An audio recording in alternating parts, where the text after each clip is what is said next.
Hello বন্ধুরা, আজকে ভোরে ভোরে বেরিয়ে গেছি, যাব আমরা আলু টানতে। আলু টানার মাঝখানে আমরা দেখছি একটি পাখি জালে আটকে গেছে।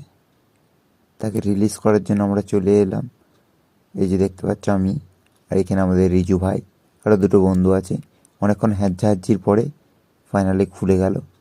এবার রিজু ভাই আমাদের ওই পাখিটাকে উড়িয়ে দেওয়ার জন্য এই দেখো উড়িয়ে দিল। অনেক কষ্ট পেল পাখিটা, এমনকি পা থেকে রক্ত বেরিয়ে গেছিলো। এই জমিতে আমাদের টানা হবে। তো এখনও চান টান খাওয়া দাওয়া হয়ে গেছে, চান করা হয়নি।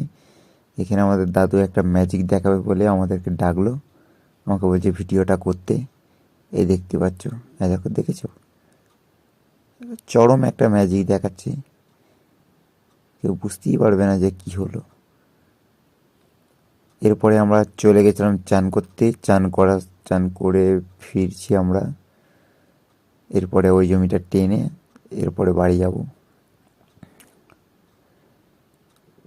জমি আমাদের টানা হয়ে গেছে, তোমার এখন বাড়ি যাচ্ছি।